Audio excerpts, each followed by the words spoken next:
drives me insane. Yeah. I learned a lot of gossip, though. Yeah, that's good.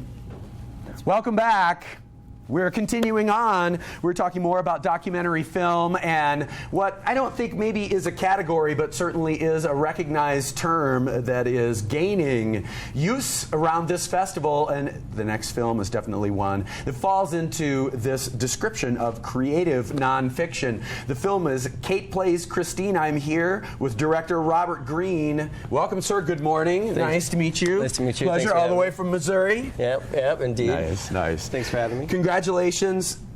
Thanks. Talk a little, give folks, for those who don't know, give an overview of these two characters within one film that is a documentary still. Yeah, so Kate Plays Christine is about Christine Chubbuck, who was a woman who came on air in 1974 and said, in keeping with Channel 40's tradition of bringing you the latest in blood and guts, here's another first and on-air suicide attempt, and she shot herself. And this is a story I've not been able to shake from my head from a really long time. So the way we went about the story is that I cast my longtime friend, my very good friend, Caitlin Scheel, who's also here with a girlfriend experience, among other things.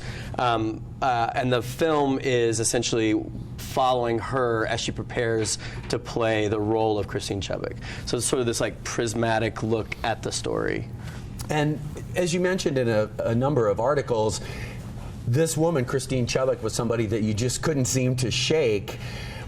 Was there a kind of a crystallizing moment when you said, oh, this is how we do it, kind of unlock the puzzle of using Caitlin as a part of telling a true story? Yeah. I mean, for me, it was I couldn't imagine making a straightforward documentary about the story, just because when the closer you get to understanding, or at least to trying to understand why she would do that, or do what she did, which was spectacular and horrible and tragic in every way, the stranger it gets, because it's just about regular life stuff. And the last thing you want to make is a film about a woman who commits suicide because of these sort of things that are almost cliches in a way. And so the entryway for me was, my last film was a film called Actress, which played in festivals and around the world and stuff.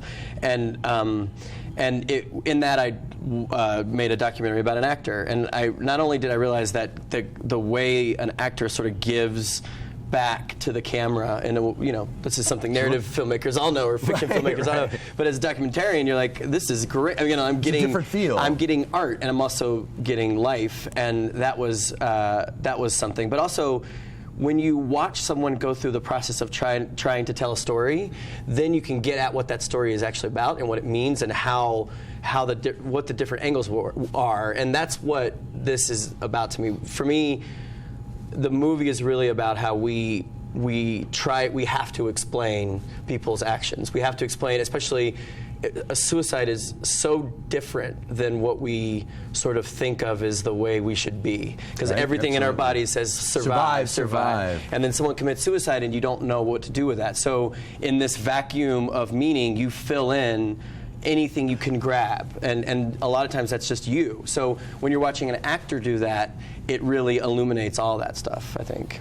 And was there that intense feeling when you first got on set, when you were for the first time seeing this happen with Kate in this sort of dual art, dramatic, but also verite way that it was part of the film? It was intense. I mean, we shot the film like a fiction film, so it's 3 weeks. But then we also gave ourselves the impossible task of achieving sort of documentary revelations in this 3-week period, which is not, that was Kate doing the research, but also my producers and me, and even cinematographer Sean Price Williams. Like, we all were like uncovering things to try to get at the story. So we had a very little time to do it.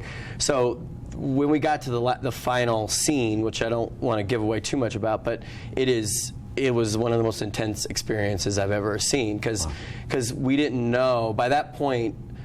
Everything was so unstable in such a good way that I didn't really know what was going to happen. Right. And even though it was semi-scripted, it was documentary because we didn't know, and it was really on Kate at that point of how she was going to interpret those last moments. Should we see a little bit of Sure. Caitlin Scheel? Yeah.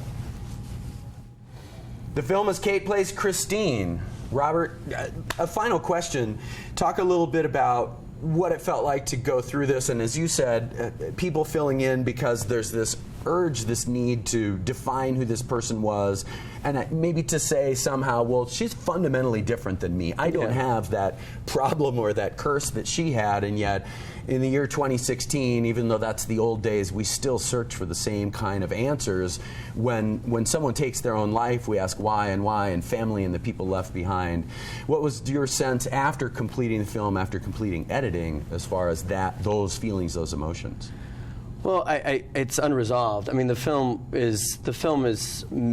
embraces that idea of irresolvability, if that's even a word. We're not trying to give the answers because I don't think that that's possible, but we are trying to ask more questions about the whole nature of why things like this happen.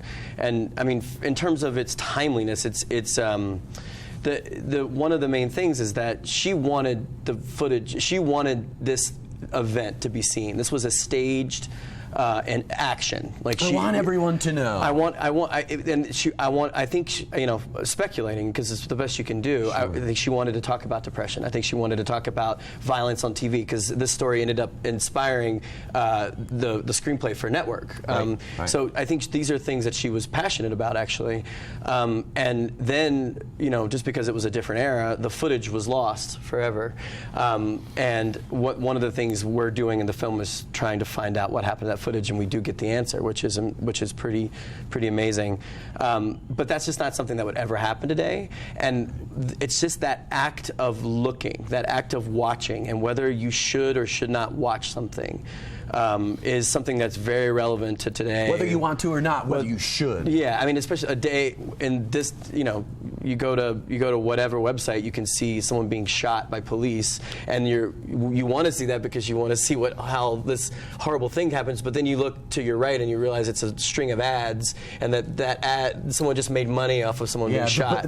The banal environment within which that horrible, unspeakable thing lives is impossible to conceptualize. Yeah, it is. And so, like, just that whole question of whether we should be looking, whether we should be watching, is something that really animates the film, I think. And so, I'm excited for our premiere tonight. Fantastic. You led right to my next question. Congratulations. Thank you. Tonight's the premiere. Yeah. Details?